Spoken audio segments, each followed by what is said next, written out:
ராஜ்யத்தை சேர்ந்தது? தேவராஜ்யமா சத்ருவின் ராஜ்யமா? பிசாசின் ராஜ்யத்தை சேர்ந்தது. நல்ல கவனிங்க. அப்போ பிசாசின் ராஜ்யத்தை சேர்ந்த பொய்யை நான் சொல்லும் பொழுது, இப்போ தேவ ராஜ்யத்தை சேர்ந்த சத்தியத்தை நான் சொல்லும் பொழுது, அது என் வாழ்க்கையில ஆசீர்வாதமா மாறுது. நல்ல கவனிங்க. அப்போ பிசாசின் ராஜ்யத்தை சேர்ந்த பொய்யை நான் சொல்லும் பொழுது, பிசாசின் ராஜ்யத்துக்கும் பிசாசுக்கும் நான் வழியை உண்டாக்கி கொடுக்கிறேன். எதற்கு? என் வாழ்க்கையில அவன் எந்த விஷயத்துல நான் பொய் சொல்றனோ அந்த விஷயத்தை அவன் கண்ட்ரோல்ல வைக்கும்படியாய் பிசாசுக்கு நான் அனுமதி கொடுக்கிறேன். இதுதான் அதுக்குரிய அர்த்தம். இருக்கிறீங்களா?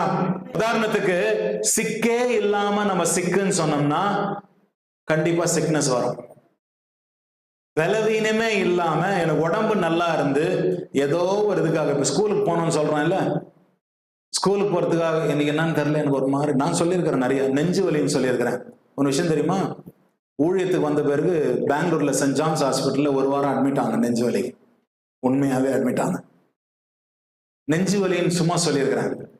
ஆனா அந்த நெஞ்சு வலி வந்துட்டு உண்மையாவே எனக்கு வந்து பெங்களூர்ல சென்ட் ஜான்ஸ் ஹாஸ்பிட்டல்ல ஒரு வாரம் நான் அட்மிட் ஆயிட்டு எல்லாமே டெஸ்ட் பண்ணி பார்த்தா எல்லாம் நார்மல் ஆகுது.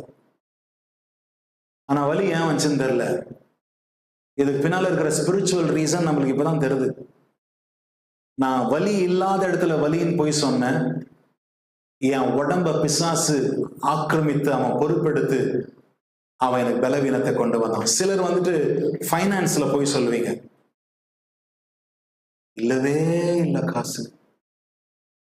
நீ எப்போ ஃபைனான்ஸ்ல பண விஷயத்துல போய் சொல்றியோ, பண விஷயத்த பிசாசின் ஆளுகைக்குள்ள ஒப்பு கொடுக்கிறன்னு அர்த்தம். போய் எந்த ராஜ்யத்தை சேர்ந்து? எந்த ராஜ்யத்தை சேர்ந்து? அப்ப எந்த விஷயத்துல நீ போய் சொல்றியோ அந்த விஷயத்த அவனுடைய ஆளுகை கீழே விட்டு கொடுக்கிற.